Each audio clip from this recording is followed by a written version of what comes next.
Olá, pessoal!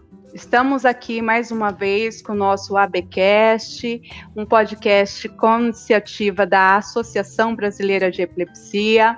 Meu nome é Fernanda Gomes e eu sou apresentadora. Hoje nós estamos aqui com a doutora Kátia Lin para falar sobre um tema bastante sensível. O tema é SUDEP, o que eu preciso saber? Olá, boa noite a todos. Então, conforme fui apresentada, meu nome é Kátia Lin e eu sou professora de Neurologia e Neurofisiologia Clínica da Universidade Federal de Santa Catarina e já faz 20 anos que eu trabalho com epilepsia, faço pesquisas na área de epilepsia e é um prazer estar este momento com vocês aqui. Obrigada mais uma vez, doutora. Hoje o tema que nós iremos abordar no nosso ABcast será sobre SUDEP. Doutora Kátia, o que significa SUDEP? Então, a morte súbita e inesperada em epilepsia vem do inglês Sudden Unexpected Death in Epilepsy, por isso o acrônimo SUDEP, é definida como a morte em pessoas com epilepsia associada ou não a uma convulsão de forma súbita, inesperada, presenciada ou não, e que não tenha relação com qualquer traumatismo, afogamento, estado de mal epiléptico, onde a necrópsia não revele uma origem toxicológica ou anatômica por trás do óbito. Ou seja, quando não se encontra uma razão imediata para a morte, como, por exemplo, um acidente vascular encefálico, ou um infarto agudo do miocárdio, ou intoxicação por medicamentos ou drogas, por isso que ela é inesperada e súbita.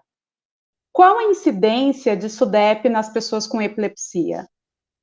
A incidência precisa da SUDEP ainda não é totalmente estabelecida, provavelmente em virtude de sua subnotificação ou da dificuldade do seu reconhecimento, mas sabe-se que ela pode atingir crianças e adultos, principalmente adultos jovens, ou seja, aqueles entre os 20 e 45 anos de idade.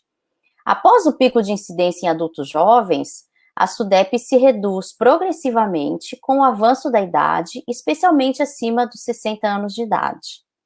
De todos os fatores de risco, aqueles com maior peso são a presença de crises tônico-clônico generalizadas e seu controle inadequado, seja pela falta de adesão ou resistência ao tratamento.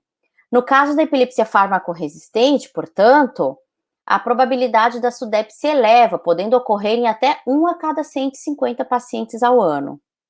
Doutora Kátia, qualquer tipo de crise epiléptica pode evoluir para a SUDEP?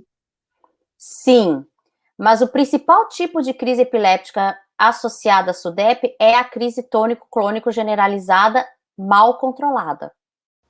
Doutora Kátia Lin, para que os nossos ouvintes possam saber, existe uma forma, é possível prevenir a ocorrência de SUDEP? A prevenção da SUDEP só pode ser alcançada por meio de um esforço conjunto de neurologistas, epileptologistas, médicos generalistas, epidemiologistas, sistema público de saúde e as próprias pessoas com epilepsia. Apesar do crescente número de estudos nos últimos anos acerca de SUDEP, a incerteza concreta de seus mecanismos fisiopatológicos ainda dificulta sua prevenção. As medidas preventivas disponíveis são direcionadas aos fatores de risco potencialmente modificáveis. Uma vez que a frequência das crises tônico-clônico generalizadas é o principal fator de risco da SUDEP, fica claro que o adequado manejo das crises é indispensável para sua prevenção, incluindo a compreensão da pessoa com epilepsia, saber que tem que tomar seus medicamentos religiosamente, conforme orientado pelo seu médico, e sempre buscar o melhor tratamento possível em serviços especializados. Em indivíduos com epilepsia farmacorresistente, por exemplo, a terapia otimizada em doses adequadas dos medicamentos anticrises pode reduzir em até 7 vezes o risco de SUDEP. Devemos lembrar que o paciente desempenha um papel central na prevenção da SUDEP, sendo fundamental a sua educação adequada. Dada a importância no controle das convulsões para a SUDEP, o aconselhamento da pessoa com epilepsia deve incluir uma discussão sobre seus fatores desencadeantes, como álcool, privação de sono e principalmente a não adesão ao tratamento, e a importância de como evitá-los de forma individualizada. Embora seja temida por alguns, a conversa sobre a epilepsia e seus potenciais riscos, destacando-se a SUDEP, com o paciente, é uma etapa indispensável no processo, sendo benéfica na maioria das situações. Nós percebemos que ainda existe um tabu em torno deste tema nos consultórios médicos. Realmente, doutora Kátia Linha, muito importante esse trabalho que nós estamos fazendo aqui.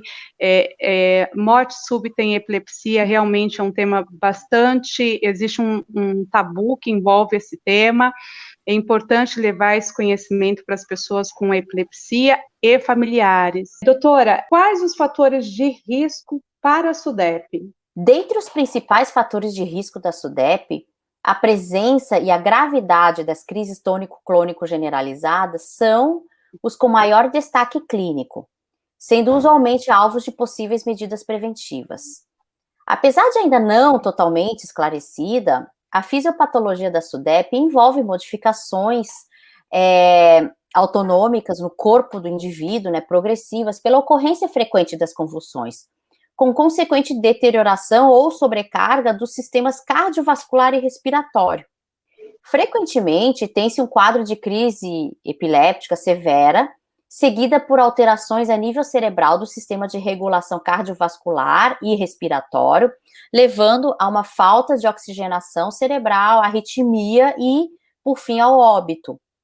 Muitas medidas preventivas vêm sendo estudadas e propostas, porém, em virtude da sua fisiopatologia, da SUDEP, as mais fortemente incentivadas justamente dizem respeito ao importante controle adequado das crises epilépticas, especialmente as crises tônico-clônico generalizadas.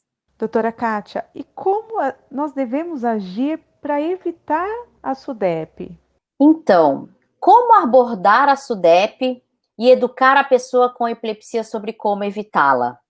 Né? Eu digo aqui que existem 6 pontos principais. O primeiro ponto a própria pessoa com epilepsia deve planejar uma consulta antecipada para discutir com seu médico o diagnóstico recente de epilepsia e suas possíveis complicações. Se quiser, leve um membro da família ou amigo próximo para dar apoio nesse momento e também ajudar a lembrar de todas as informações. A pessoa com epilepsia deve sentir-se confortável e tirar todas as suas possíveis dúvidas com o médico. De preferência, até anota num papel para não se esquecer das importantes perguntas que tem a fazer. Não tenha medo de perguntar sobre SUDEP ou morte súbita na epilepsia para o seu médico e diga que você tem interesse em saber mais sobre o assunto. Assim, o médico vai poder, né, se sentir confortável também em lhe explicar o assunto sem temer, né, que ele vai estar assustando, né, a pessoa com epilepsia. E item 4, da parte do médico, é importante que ele explique, obviamente, a entidade de maneira compreensível, focando nos fatores de risco e na associação com a crise epiléptica. Ele deve reforçar a raridade da SUDEP e correlacionar com outros riscos do dia a dia, como, por exemplo, ser atropelado ou ser assaltado, né? A gente tem que colocar em perspectiva para o paciente que, dependendo do lugar onde ele mora no Brasil, o risco de ser assaltado ou de ser atropelado é muito maior do que o seu risco de SUDEP, né? Então, a pessoa não deve paralisar a sua vida por causa do medo da SUDEP. E os últimos 2 itens são que o médico deve destacar medidas que podem auxiliar o paciente a reduzir as crises e o risco da SUDEP, por consequência, como a adesão medicamentosa e a remoção de fatores de risco individuais. E, por fim, a pessoa com epilepsia deve ter tempo para refletir sobre a conversa e trazer novas dúvidas sobre a consulta, né, durante essa consulta ou em abordagens futuras. E, doutora Kátia, gostaria de perguntar se a senhora possui mais alguma consideração?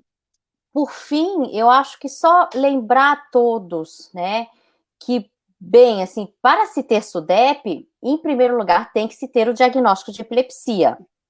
A partir do momento que o diagnóstico de epilepsia é feito, dentre os principais fatores de risco da SUDEP, os mais relevantes são a presença das crises tônico-clônico generalizadas, a frequência anual das crises e as crises fármaco-resistentes ou resistentes a quaisquer outras formas de tratamento.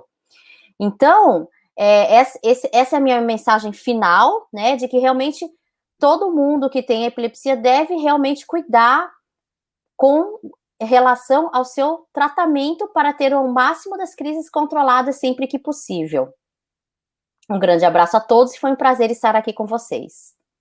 Estamos encerrando mais esse episódio do ABcast. Quero agradecer muitíssimo a participação da doutora Kátia Lim por trazer essas informações tão importantes.